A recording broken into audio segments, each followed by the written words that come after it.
ntabwo ari ibintu bisanzwe kutugirira icyizere birenze rimwe birenze kabiri, ariko ni urukundo rudasanzwe. Turabashimira cyane Pastor, Imana ibahe umugisha. Tugiye kuganira ampaye amasaha rwose magari, minota 60 ni ishyano ryose, kandi nizeye ko Imana iri butugirire neza. Reka ngusabe duhuje umutima ugira icyo ubwira Imana ivugana nawe aka kanya. Rwose uko mundeba aha ntabwo ndi intyoza, ntabwo ndi umuntu uzi kuvuga cyane, sinzi kwigisha cyane, ariko icyo nzi ni kimwe, ndi igikoresho Imana inyuzamo kugira ngo ivuge ubushake bwa izina ryayo rihabwe icyubahiro. Reka rero dusenge. Guhaye icyubahiro Data mu izina ryera rya Yesu Kristo, turagushimiye Imana y'agakiza n'umurava. Turagushimira iki gicamunsi cyane mugoroba, ari giye uhagaze hano imbere y'umukumbi wawe. Wari ubizi na mbere yuko mbimenya, na mbere yuko umugaragu wawe abitekereza, yuko aya masaha uyu mwanya tuzaba turi munsi y'iki gisenge cyitiriwe izina ryawe. Mwami, duturije imbere y'ubwiza bwawe, dusonzeye kumva icyo uvugana natwe. Ndaguhendahenze rero ndi hano kugira ngo unyuze muri jyewe nk'igikoresho, mbashe kurangurura ibyo ushaka kandi ushima bigere ku mukumbi wawe. Mwuka w'ubwenge no kumenya no gusobanukirwa, uze ubane nanjye, ubane na bene data mu gihe tugiye kuganira, tubone kugira neza kwawe. Icyubahiro ni icyawe Mana y'amahanga. Umugisha utanga ntukabure kuba ku buzima bwabo, ntukabure kuba kuri jye Mwami kuri uyu mugoroba. Izina ryawe rishyirwe hejuru. Urakoze mu izina ryera rya Yesu Kristo umwami wacu, amen. Haleluya, amina. Ndashaka ko muvuga haleluya cyane nk'abantu bari mu nzu y'Imana. Imana ibahe umugisha. Nahawe teme yo kuza kuganiraho n'itorero, ntabwo nshaka kuyisubiramo, ndibaza ko mwayumvise kera guhera mu gitondo, ariko dufite icyanditswe kiri mu Baheburayo 13:16 kigira kiti, kugira neza no kugira ubuntu ntimukabyibagirwe, kuko ibitambo bisa bityo ari byo binezeza Imana. Vuga ngo amina. Kugira neza no kugira ubuntu ntimukabyibagirwe, kuko ibitambo bisa bityo nibyo bigira gute? Aha, turasoma Yesaya 58 umurongo guhera kwa 6. Musomyi wanjye ariyizi, tubigendanemo neza.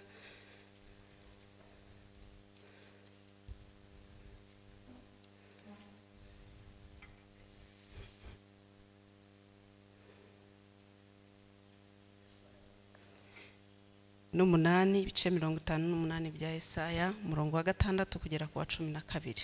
Dusome mu izina rya Yesu. Amen. Ahubwo kwiriza ubusa nshima. Kwiriza ubusa nshima nuko mwajya mubohora abantu ingoyi z'urugomo. Yego. Mugahambura imigozi y'uburetwa. Mukarenganura abarengana. Kandi mugaca iby'agahato byose. Yego. Kandi ukarekura ugatanga ibyo kurya byawe. Ukarekura ugatanga ibyo kurya byande byawe. Aha. Ukagaburira abashonje. Ukagaburira abashonje. Ukazana abakene bameneshejwe. Ukazana abakene bameneshejwe. Ukabashyira mu nzu yawe. Wabona uwambaye ubusa ukamwambika. Ntiwirengagize bene wanyu. Maze rero umucyo wawe uzahera kutambike nk'umuseke. Umucyo wawe ntabwo uzagusaba gucana amabuji menshi, ntabwo uzagusaba kujya kwanama ku zuba, ahubwo nukora ibyo uzahera ko utambike nk'umuseke. Utambike nk'umuseke. Ubukire bwawe nabwo buzatoha vuba. Buzatoha ryari? Vuba. Aha. Gukiranuka kwawe kuzakujya imbere. Kuzakujya imbere. Kandi icyubahiro cy'Uwiteka, icyubahiro kitari icy'abantu gishira, kimarwaho n'ibihe, kimarwaho n'imyaka, ahubwo cy'Uwiteka kizaba kigushoreye. Nicyo kizakujya kikujya imbere kikakubanziriza ugakurikira. Maze nutabaza hagize impamvu igutera gutaka, azagutabara uwo n'Uwiteka. Nutaka azavuga ati ndi hano. Azavuga ati ntiwirirwe uvunika, dore ndi hano. niwikuramo agahato no gutunga urutoki no kuvuga nabi ukihotorera umushonji ugahaza umunyamubabaro umucyo wawe uzahera kuvire mu mwijima kandi urwijiji rwawe ruzatamuruka haba amanywa y'ihangu. Uwiteka azajya kuyobora, Uwiteka azajya kuyobora, azahaza ubugingo bwawe mu bihe by'amapfa, azahaza ubugingo bwawe. Crise économique ntabwo izigera ikugeraho amapfa yateye. Azakomeza amagufwa yawe, azakomeza amaki, amagufwa yawe, amagufwa yawe. Uzamera nk'urutoki rwuhirwa, kandi uzamera nk'urutoki rwuhirwa. kandi uzaba nk'isoko y'amazi idakama, n'abazagukomokaho bazubaka mu matongo ya kera yasenyutse. Oya bisubiramo neza.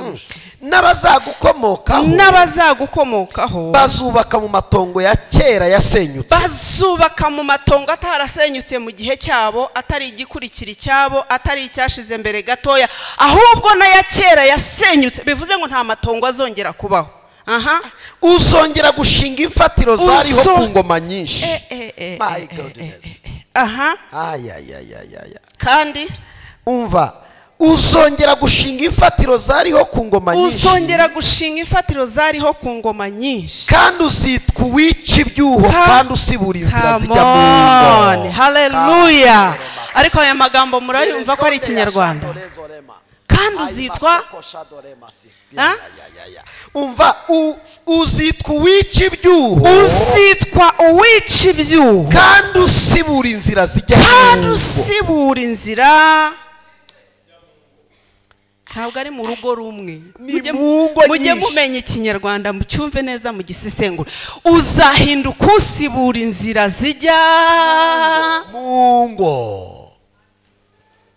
Bwana Yesu asifiwe. Ibyakozwe n'intumwa 9:36.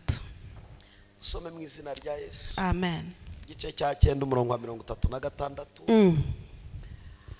Haranditswe ngo kandi Yopa hari umugore w'umwigishwa witwa Tabita. Uwo nguwo isobanurwa ngo Doruka.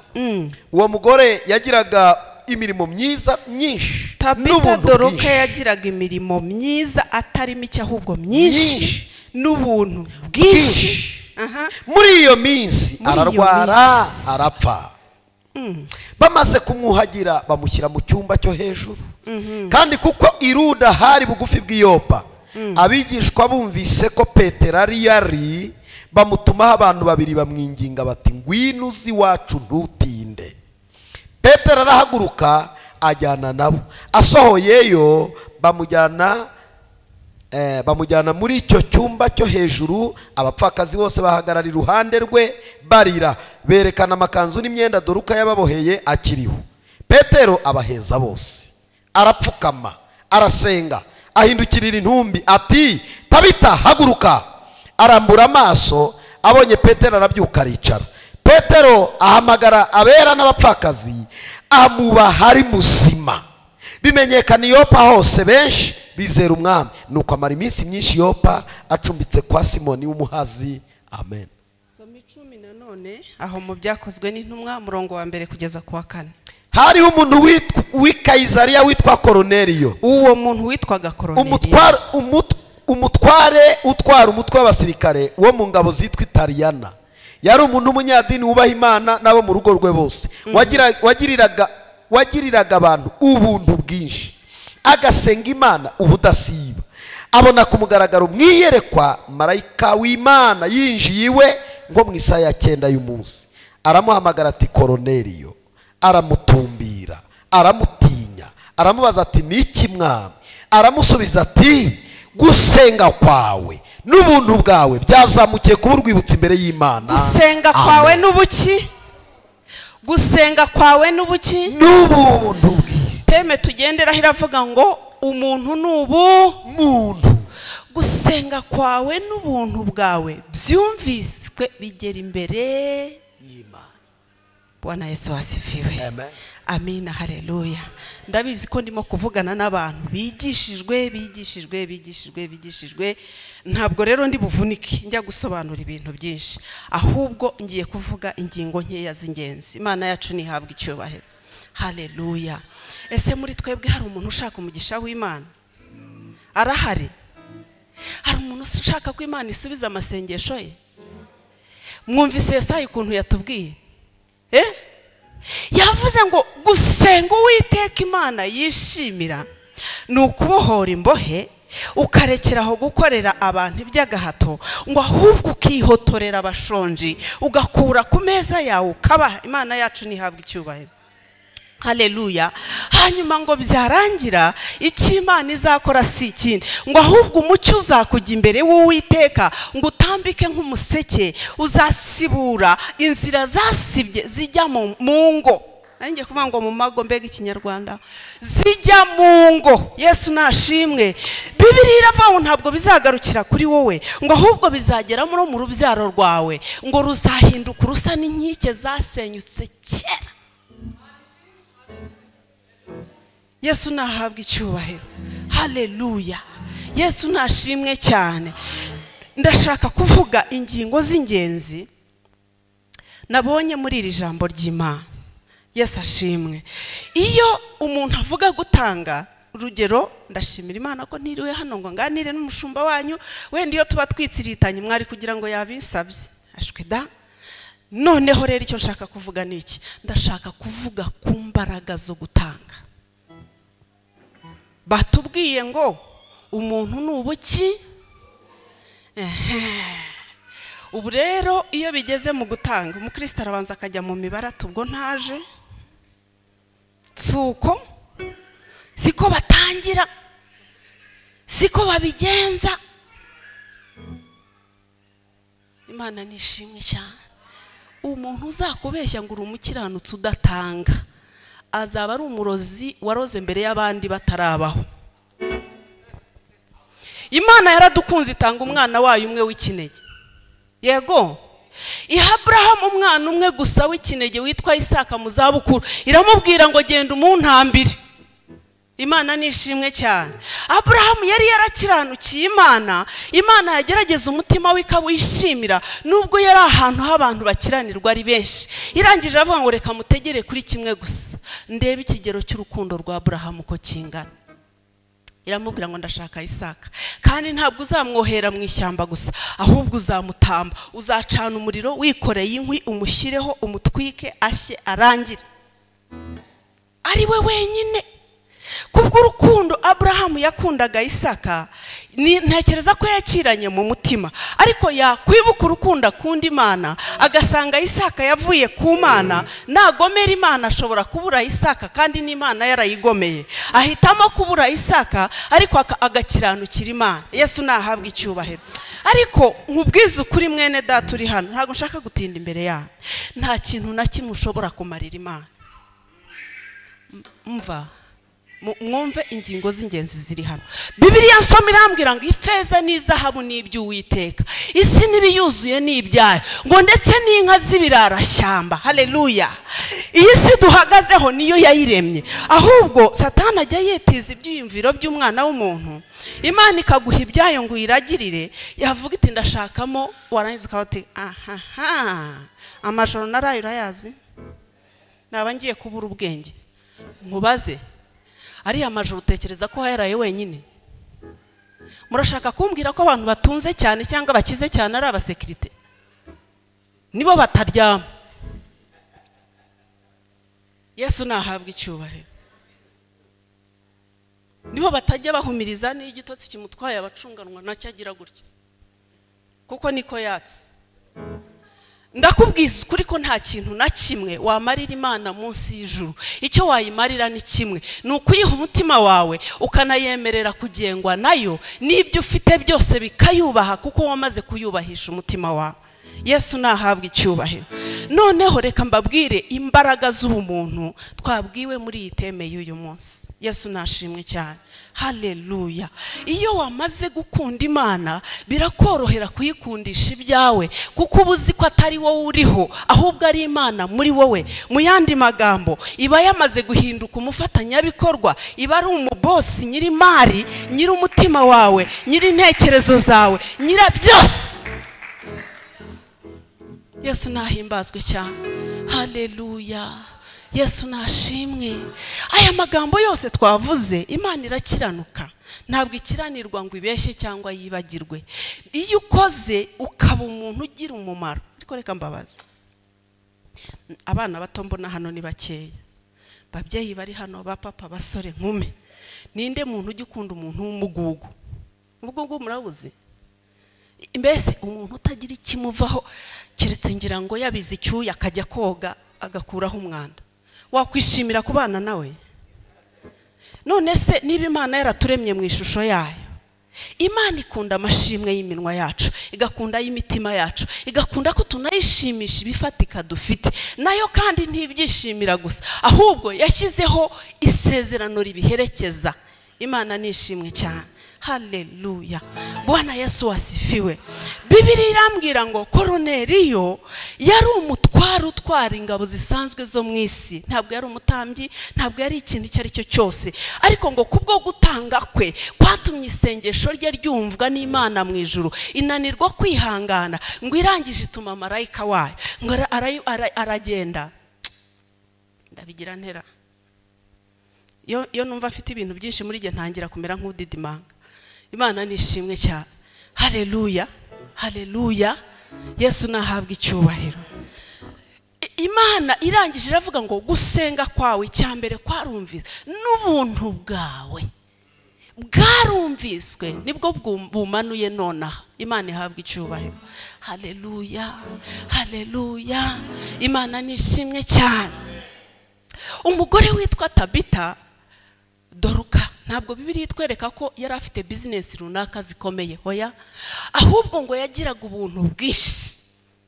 Hanyuma ngo akadodera abapfakazi n'imfubyi imyenda yo kwambara. Umunsi umwe urupfu ruramutwara nk'uko rutwara abandi bose. Abapfakazi ntabwo ari Imana yanze ko Dorcas apfa, ni ukuri mujye musoma Bibiliya neza. Ahubwo abo yagiriye ubuntu baravuze ngo Mana, mu bantu dushobora guhomba mu isi, Tabita ntabwo arimo. Kubera iyo mpamvu mugende muhamagare Petero ikitaraganya. Kandi kera ntabwo bapfaga guhamagara intumwa cyenyegi, no. Ariko gutanga kumukiranutsi, gutanga komandi mu isi y'umwuka ihindura ibintu byose, Imana ikarema ikintu gishya kubwe. Ngewe ntabwo ntanga cyane, ariko nkunda no gutanga. Imana nihabwa icyubahiro. Simbizi nimba mbikora neza, ariko niyo nyota yanjye.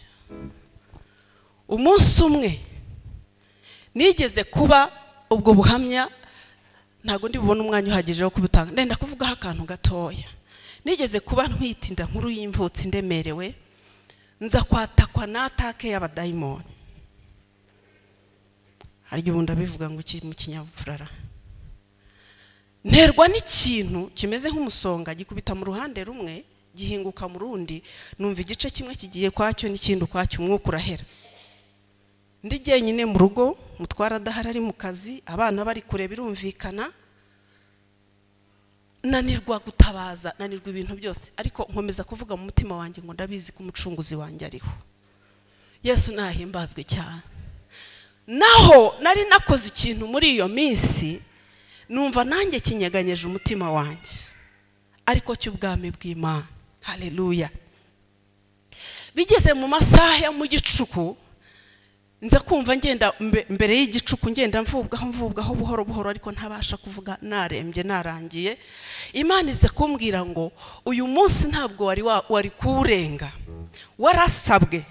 Ndota inzozi, ibintu bita amahembe ni ibintu biri riyo, ni ibintu bibaho bene data. Isi y'umwuka iriho, y'umwuka wera irakora irafatika, n'iy'umwuka w'umwijima nayo irahari. Yesu nahabwa icyubahiro. Ndota inzozi ndeba akantu muri dusha y'iwacu kagahembe kagufiya cyane kenda kureshya n'iyi mikrofone, kambaye akantu kagasaro ku mutwe, kajojobaho amaraso adakama atonyanga buri kanya, kabyina kavuga ngo ntago dusubirira yaho, twaje tuje, ntabwo tugenda tudakoze icyatuzanye. Umuntu arangije arampamagara ngo jewe nti kubwo ikintu wakoreye umuntu runaka sinari nkina kimwibuka. Ntago nje kwirata imbere yanyu, simbakomeretse bakundwa n'umwami. Yesu nashimwe cyane. Kubwo ikintu wakoze igihe iki n'iki ukagikorera runaka, uyu munsi ntabwo wari kurenza, wari wasabwe n'isi y'umwijima, ariko kubera iyo mpamvu nta kintu uri bube, kuko nkeneye kubona abantu baseka nyujije muri wowe. Yesu nahimbazwe cyane. Haleluya. Ntabwo nshaka gukomeza kubivuga. Ako shitani kaje kuva mu nzu yanjye ntaza aho kanyuze, uko kaje niko kagiye, ariko nyuma yaho ntabwo byabaye byiza kuho katurutse. Nagira ngo nkubwire ngo ubumuntu, Yesu nashimwe, ntabwo ari ukugaburira umushumba, ntabwo ari ukugaburira uyu mubyeyi ugeze mu zabukuru wenda utagishobora kugira akazi akora. Oya, ahubwo Bibiliya ijambo ry'Imana irambwira hano wa mbere 13 ngo nimukundana nibwo bazamenya yuko muri abigishwa banjye. Mu yandi magambo, urukundo rw'Imana si amagambo, yemwe aho n'urukundo rwacu. Uhoze uririmbira umuntu buri munsi ndagukunda ndagukunda ndagukunda ndagukunda, nta kintu bikoraho, ibyo bintu wahinduka indyarya ariko akakwihorera, kuko sibye kumenya no kugusobanurira uko bakundana. Yesu nahabwa icyubahiro. Haleluya. Ubumuntu, umuntu muzima ni umuntu ubaho yera imbuto, ni umuntu ubahagira umumaro akawugirira n'abandi muri society ku rwego rwawe, ku kigero cyawe nk'umuntu Imana yaremye. Reka nkubwize ukuri ngo ntabwo uri umutindi wo kubura icyo ukora. Ntabwo ushobora kubura icyo utanga cyatuma umuntu runaka aseka. Muri iyi si turimo tugiye turutanwa mu nzego. Ukubayeho usuzugura, hari ubyifuza avuga ati Imana imbabariye namera nka runaka. Uwo nguwo numutekereza usubira inyuma uvuge ngo Mana ndagushimiye ko hungejeje, ndakwinginze uku niko sengeye runaka, ari ifite amakanzu 5 ntoye imwe kuko we yambaye ubusa ndamwambitse. Umwami Yesu nahabwa icyubahiro. Haleluya. Imana ishimwe. Umuntu n'ubumuntu rwose. Pastor Imana iguha umugisha warahishuriwe. Nagira ngo mbabwire ngo umuntu ntabwo twaremewe kuramira kuri iyi si, tuzayivaho nk'uko n'abatubanjirije bagiye, ariko tuyiriho turi muri misiyo y'Imana kugira ngo tugaragaze Kristo, kandi atari ukugaragaza Kristo ahubwo tubone uburyo bwo gukora imirimo myiza tuzasarura umunsi Kristo yagarutse, cyangwa umunsi twavuye muri iyi ngando y'umubiri twambaye. Imana nishimwe cyane. Haleluya. Yesu nahabwa icyubahiro. Ijambo ry'Imana riravuga ngo umuntu nagira neza azayiturwa. Ushobora kutayiturwa mu buryo bugaragara bw'amaso y'abantu, ariko mbabwiza ukuri Imana ntago ikiranirwa yitura neza. Yesu nashimwe cyane. Ishobora kuyinyuza mu kazi ntubimenye yuko ari wa muntu wo ku muhanda wahojeje amarira, inyuzaho ishatse ikabikora uko ishatse kuko ishobora byose. Ariko reka nkubwire ngo ikintu cyose uzakora cyiza kugira ngo ugire umuntu utera kwishima, ububi by'imbuto y'ijambo ry'Imana. Yesu nashimwe cyane.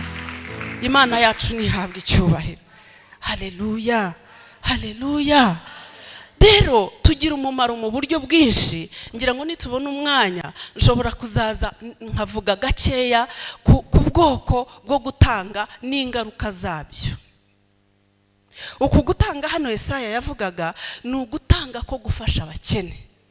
Haleluya. Yesu nashimwe cyane. Imana nihabwa icyubahiro. Hari ugutanga mu nzu y'Imana utagamije kwihimbaza no gutuma pasiteri gukomera mu mashyi, ahubwo uvuga ngo Mana washyize mu nzu yawe nk'umwana, ndakwereka ko ndi responsible, ndakwereka ko nanjye bindaje ishinga kubona ubwiza bw'umurimo wawe bwongera kurushaho kuba bwiza no kurushaho kuba bwiza no kurushaho kuba bwiza. Kandi ubuvuze ubutumwa bukomeye. Abantu benshi bazi ko kuvuga ubutumwa ari ugufata mikrofone. Ntabwo twese ariko twahamagawe, n'uwo mwanya ntiwaboneka. Imana nishimwe cyane. Haleluya. haleluya. Ariko buri muntu wese mu mwanya we hari aho Imana yamuhagaritse. Imana yacu nihimbazwe cyane, haleluya. Mbwirira umuntu kwegereye ngo umva Odeth agiye gusoza. Yesu nashimwe, haleluya. Imana ishimwe. Birangije ngo bahamagara Petero, baramubwira ati Doruka yapfuye kandi ntabwo dufite kumurekura ngo agende, ntidushobora kubaho Doruka adahari. Imana nishimwe cyane. Petero ngo aje asanga yapfuye kuko byanyabyo. Bibiliya itubwira ko atari yahwereye, ahubwo yari yapfuye biri serious. Yesu nahimbazwe cyane. Ngo arangije arasenga bisanzwe. Doruka yanga guhembuka. Icyo yakoze aravuga ati aha, aba bakene, aba bapfakazi, izi mfubyi zirira zitya, iyi myenda barambura hano, Doruka natazuka mfite ibibazo, ndava hano mvuga iki? Bibiliya iratubwira ngo arabaheza. Yesu nahabwa icyubahiro, haleluya. Gutanga guturutse ku ndiba y'umutima, gutanga kubikorera guhimbaza Imana kutari ukwihimbaza. Ubumuntu bugamije kugaragaza icyubahiro cy'Imana bujya bubasha guhembura ibihe byamaze gupfa bikongera kuba bizima mu mibereho yacu. Yesu nahimbazwe cyane ku kiguzi cyari cyo cyose. Amen, haleluya. Ariko abantu bo mu isi ntibakajye baturusha ubwenge. Muzi impamvu hanze ahangaha tujya tubona imisigiti myinshi kandi abayisariramo ari bakeya? Bari abantu bizi hame ryo gutanga. Iyo abonye umugisha araza akabwira shehe atumva umusigiti mwavuze ubwo wibunaka muwundekere, ngewe n'umuryango wanjye tuzawubaka tuwurangize. Ariko umurokore baravuga bati proje tujye iwacu project, harimo barunaka harya nzibandi hano, abonzi ndabona badahari. Okay, ditiza Pastor EDOUARD, Aroni, undi nindenzi Shema.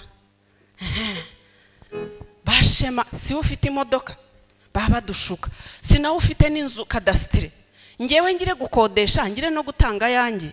Reka nkubwiza ukuri, niba hari ikintu kiryoha ni ugukorera Imana ukabona ubwami bw'Imana bwaguka aho uri warabigize mu ruhare.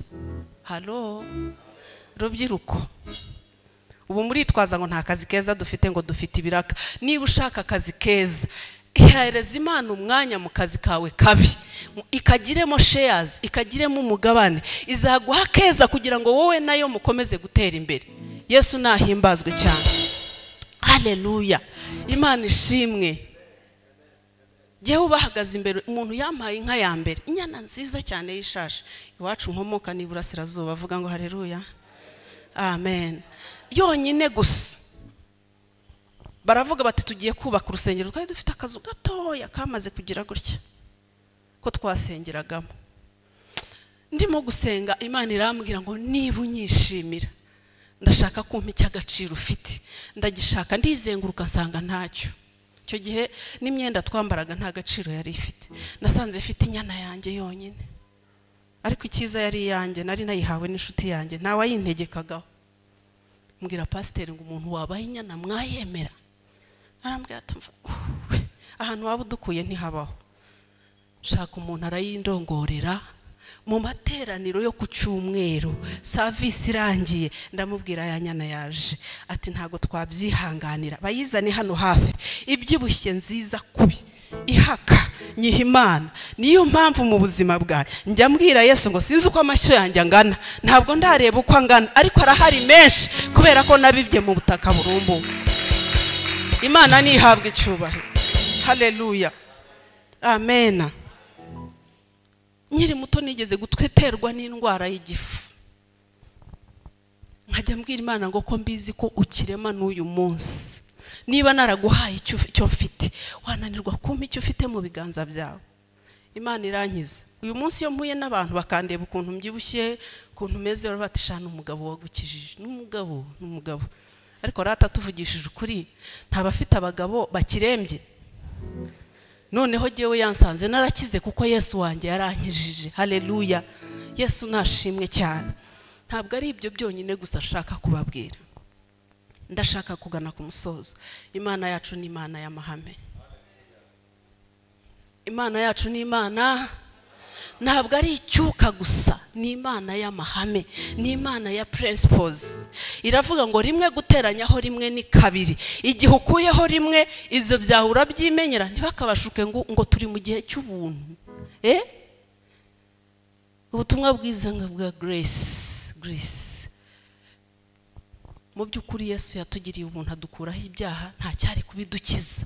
Ariko nyuma yo kudukuraho ibyaha, Bibiliya iravuga ngo turi intumwa. Iyo umuntu atumwe ntaba yaje mu kazi yemwe, mugende mukora ubushakashatsi ku nshingano z'abambasaderi. Ni ukuvuga ngo ubutegetsi bw'igihugu runaka buba butegeka mu kindi gihugu kikahakorera, kandi mu by'ukuri kitarigeze kimura ibyacyo byose n'imipaka ikiriho, ariko kuko byemeranije ko intumwa yakihaba. Yesu nahimbazwe cyane. Bwana Yesu wasifiwe. Uri mu isi nk'intumwa ya Kristo mu cyimbo cye, kuko we yakoze imirimo ye myiza arayisoza asubira kwa data, ahasigaye arahagusigira. Mbese urashaka umugisha w'Imana? Iga gukorera Imana n'umutima wawe n'ibyawe. Mbese urashaka ubutsinzi n'amasezerano ku rubyaro rwawe, ku byawe byananyiranye? Nagira ngo nkubwire ngo gutanga kujya gucagagura ingoyi z'abadayimoni. Nagira ngo nkubwire ngo gutanga kujya gukingura inzugi zikinze. Bibiliya insoma iramvuga ngo ituro ry'umuntu riramujyana rikamugeza imbere y'abatware. Yesu nahimbazwe cyane. Haleluya. Ikintu cyica abantu, ufata ibihumbi 100 wabonye ukavuga uti ninkuramo 20, ubukode, umwambaro, Noheli iraje. Satani akakubwira ngo tekereza ibya none, ntutekereze ibyejo, ntunakore n'inshingano zawe nk'umwana w'Imana, kubera ko ni pasiteri ugiye kuyarya. Agiye kuyarya pasiteri, ariko pasiteri yariye ko mfite ijambo ry'Imana nk'itegeko nshinga ry'ijuru, iyo yariye birandebaho iki? Nashaka ntanashimire, ariko mfite aho nzahagarara nkaburanya Imana, nkayibwira ngo waravuze ngo Mana. Yesu nahimbazwe cyane. Kandi nyuma y'uko uvuga narakoze, none ndashaka kubona imirimo yawe. Amen. Yesu nahimbazwe cyane. Nagira ngo mbasabe mujye ijuru, ndashoje. Haleluya. Haleluya. Haleluya. Haleluya. Imana yabahaye umugisha wo kugira umushumba w'umuhanuzi. Amaso yarareba kandi byabonye akabibabwira, ariko mbabwiza ukuri azaguhanurira inshuro 180. Nutiga gukora iki jambo ry'Imana rivuga, uzajya ubyumva ariko bisigaraho wabyumviye. Odeth ntabwo ari umwigisha mwiza uyu mugoroba.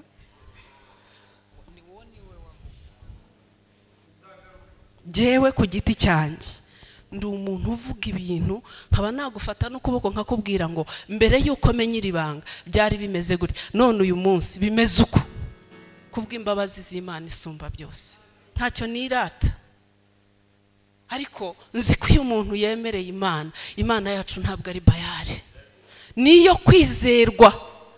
Kandi nugira imyumvire isanzwe ya kidini na kamere muntu, uzatakara kandi uri umwana w'Imana. Amasezerano yose guhera kuri rimwe kugeza ku rya nyuma ari ayawe, ariko uzajya uyakatira. Kubera iki? Imana yacu ntabwo igira akavuyo, igira uburyo ikora ibintu, irabigena ikabishyira ku murongo, kandi ntabwo irobanura ku butoni.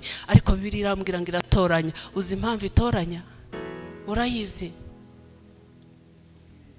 Urayizi impamvu itoranya? Haleluya. Yesu nashimwe cyane. Ishingira ku bumana bwayo, ikunda kuba hari icyubahiro cyayo, ikunda kuba mu mutima ukora iby'ijambo ryayo rivuga, kuko kubyiyitirira ni kimwe, ariko no gukora icyo rivuga ni ikindi. Yesu nahimbazwe cyane. Uyu mwaka utari warangira, niba ufite icyifuzo gikomeye runaka, niba ugifite mbamenera ibanga abana b'Imana, genda ushaka ituro. Nushaka ntuzarishyire mu maboko y'umushumba, uzarizane mu giseke hano. Ubwira Imana ngo Mana, iri turo ntuye ikibazo cyanjye iki n'iki, ntuye imitwaro yanjye iyi n'iyi, ntuye ibindemereye ibi n'ibi. Niba uri Imana ijya yubahiriza ijambo ryayo, ndashaka kukubona uyu mwaka utari warangira. Ni ukuri Imana irakiranuka. Njyewe sinzi gusenga cyane, amagambo menshi ntanagira Bibiliya, buriya ntacyo nabasha kukubwira. ni ntabara kuko ndayisoma nkumva nyine hari ikimana ivuganye nanjye. Ariko gusenga k'umukiranutsi, gusenga k'umuki, kuki Bibiliya ivuga ngo k'umukiranutsi? K'umuntu ugenda kubw'ubuntu bw'Imana. Ubundi reka mbabwize ukuri, haleluya, Paulo ajya kwandikira Abefeso, Abafilipi, akababwira ngo Imana yanjye izabamara ubukene bwanyu bwose nk'uko ubutunzi bwayo bugize gute. Ninde muntu munsi y'ijuru udafite ikintu akennye? Bill Gates niwe muvuga ko ari umutunzi ukomeye, niwe udafite ikintu akennye? Uwiteka Nyiringabo niwe wenyine utagira icyo akena, ni nawe ubasha gukenura be bijyanye nuko bakennye. Yesu nahimbazwe cyane, haleluya, haleluya, Bwana Yesu asifiwe. Gutanga ni imbuto umuntu abibuye umunsi ntabimenye ko yabibege, ariko ikamutegereza imbere ikazanamuvugira no mu gihe atabasha kuvuga. Ituro riravuga. Niba hari igitambo kivuga, ituro riravuga. Yesu nahimbazwe cyane. Ntabwo nshatse kubatwara umwanya mwinshi burije, ariko kwa kundi uriterura ukumva icyuho cyaho rivuye, inzi ikaguhamagara, minerivare zigataka ahantu hose, mu gikoni ukibuka ko stoke yashize, kwa kundi bitaka ukirifata. Ni nako iyo rigeze imbere y'Imana ridaceceka, riravuga ngo twavuye hariya dutumwe gukora imirimo n'ibitangaza. Imana nihimbazwe cyane, haleluya. Kandi icyo nkundira Imana, ntabwo dukira ubukene bwo muri uyu mubiri gusa, kuko tuzawusiga. Ni icumbi, hari umunsi tuzawusohokamo, ubwo rero twaba turushywa n'ubusa. Amina. Ariko ntabwo tuzakorera mu ijuru tutabamo tutakoze ibyaha hano ku isi. Ni ukuvuga ngo rero ibi dukora uyu munsi bidutunga none n'umunsi twageze imbere ya Data. Bibiliya iravuga ngo imirimo yabo, Yesu nahabwa icyubahiro, izabagira gute yemwe? Izabaherekeza. Ijya muri stoke y'ijuru igategererezamo, ikavuga ngo umunsi yaje, dore twakoze parade, twiteguye kuzagaragara, twiteguye kuzagaragaza amashimwe, twiteguye kuzagaragaza ibyuho yabashije kuziba, twiteguye kuzagaragaza uburyo yaruhuye imitima y'abera ndetse n'abakozi b'Imana. Uyu muntu ushobora kumuha ituro ryawe ntanakubwire ngo Imana iguhe umugisha. For what? Kuko asobanukiwe icyo ijambo ry'Imana rivuga. Ariko kuko iyo uri umukristo muto arabyatura kugira ngo ugire amahoro, utagenda uvuga uti naruhijwe n'ubusa. Ariko ashatse yarifata akarishyira aharishyize, ibyo si byawe kumenya. Nashaka ajye kuriguramo Primus, ariko ntazazinywe mu izina rya Yesu n'umukozi w'Imana. Ni urugero rwo hasi mbereka, ntuzigere witotomba. Mu nshingano abakristo dufite, ntabwo dushinzwe kumenya ko uko ibyo dutanga mu nzu y'Imana bikora, no. Bibiliya izabibaza abo yabishinze. Icyo dushinzwe ni uguhesha Imana icyubahiro ibyacu byose. Babwiza ukuri ukuntu Imana iri serious ku butunzi bwacu.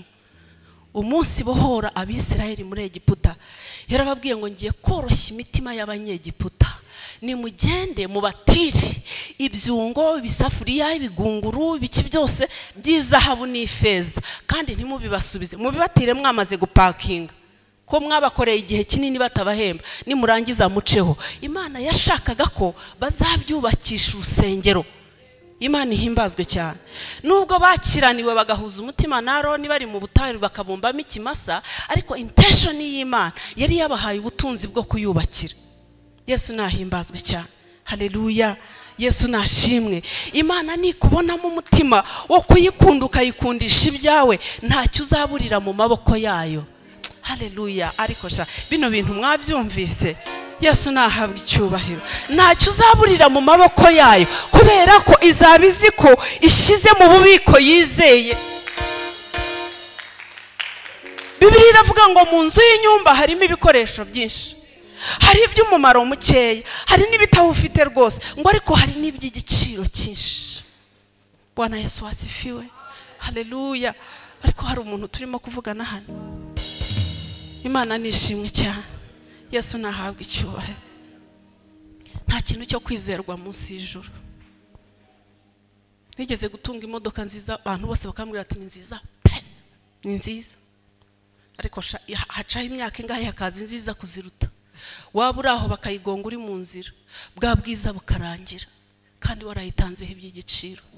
Inzu zigira imiditi, hakaba n'izindi nziza fashion zishyashya ziza zimeze neza.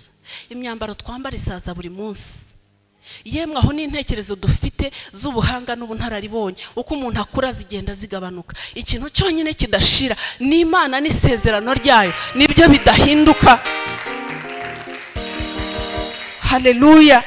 Bagira ngo nkubwire ngo niba ushaka kurya ku mugisha w'Imana, ukanezeza umutima w'Imana, mukagirana igihango, itoze guhimbarisha Imana ibyawe. Bwana Yesu asifiwe. Itoze kugira umuntu mara umubabaro. Njye ntangazwa n'amagambo Yesu yabwiye intumwa muri Matayo 25 guhera kuri 34 kugeza kuri 40.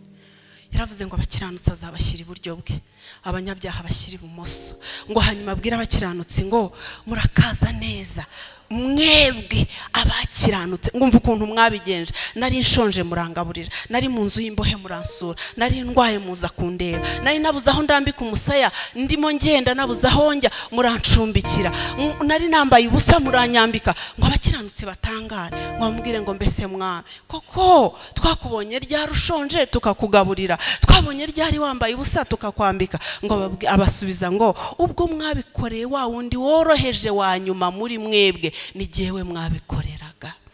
Bwana Yesu asifiwe. Haleluya. Agira ngo nkubwire ngo nimba ufite n'imyenda mikeyi, ufite 3 kandi hari ufite umwe na ucitse,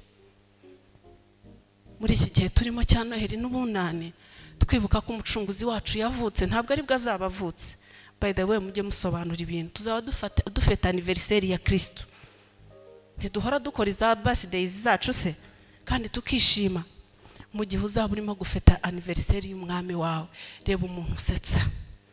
Si ngombwa ko umuzi, niyo yaba ari hariya ku muhanda, vuga ngo Mana nguhimbarishije icyo mfite kuri uyu muntu, narara nezerewe, namenye ko waje mu mutima wanjye, nkakira ubuzima nshobora no kubuhesha abandi. Uzabona ineza y'umwami Mana. Haleluya. Yesu nashimwe cyane.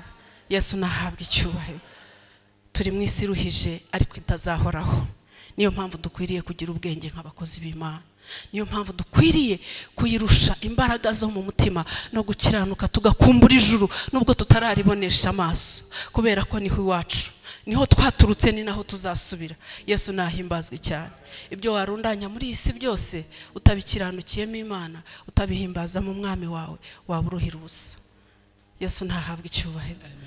Ndakwinginze mu minota mikeya urambura amaboko yawe, ubwira Mwuka Wera ngo ndakwinginze ngo muri iki gihe unyigishe icyo nkwiriye gukora. Vugana nanjye igikwiriye nkwiriye gukora, kandi umpe n'imbaraga zo kugikora. Kubimenya ni kimwe, ariko no kubishyira mu bikorwa ni ikindi. Yesu nashimwe cyane. Haleluya. Tuguhaye icyubahiro Mana isumba amahanga n'ibihugu. Izina ryawe nirishimwe Data, mu izina ryera rya Yesu Kristo uri Imana yera. Ndagushimira urukundo rwawe ruhebuje kandi ruhambaye cyane.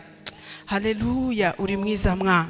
Nirwo rwatumye tuba turi hano, nirwo rwatumye tuba twumva amagambo nk'aya y'ubugingo, nirwo rwaduhinduye abo turi bo. Nciye bugufi ku bwanjye mu izina rya Yesu, ndingingiye hamwe n'abera bose, ndasenze ngo Mana y'amasezerano, iki gihe uduhaye kubaho tukaba tugihumeka umwuka w'abazima, dushoboze gukora ibyo gukiranuka, dushoboze guhinduka abantu b'umumaro. Mana dushoboze kuba abantu baremera abandi ishimwe, dushoboze gukora icyo waturemeye gukora mu bwami bwawe gitare cy'amahanga. Ndaguhendahenze Mwuka Wera ngo iri joro Mwami dushyizweyo, ukomeze kuganiriza imitima yacu, ndetse n'amanywa yose turi maso, buri muntu wese asobanukirwe icyo akwiriye gukora mu gihe nk'iki, kugira ngo izina ryawe rihabwe icyubahiro. Mwami w'amahanga gitare gikomeye, ndahamya ntashidikanya ko ari we wavuganye n'umugaragu wawe.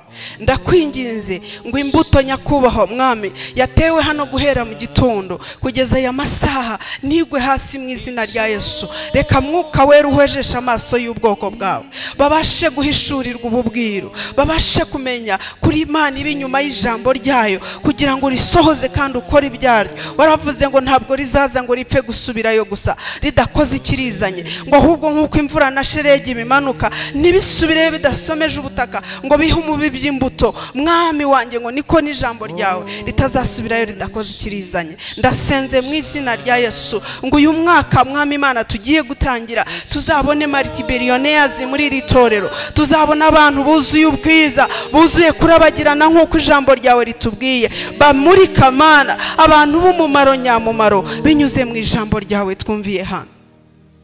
Icyubahiro n'ubutware n'ibyaha.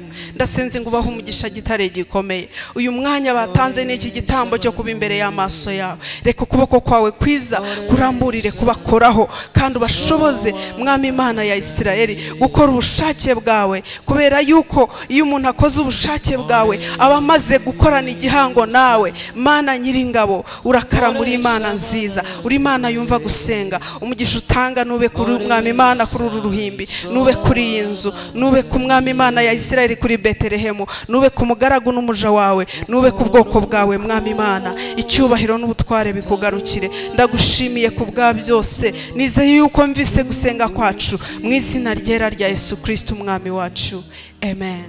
Shalom shalom.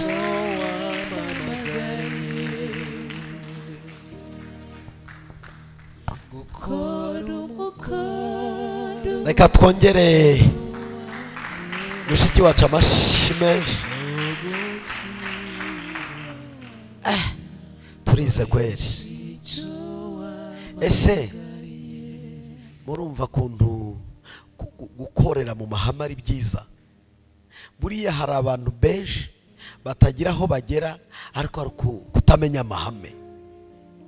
Ni nayo mpamvu buriya kenshi iyo nigisha ijambo ry'Imana nagambiriye kuryigisha, ndivuga nk'uko riri. Mperutse kuvuga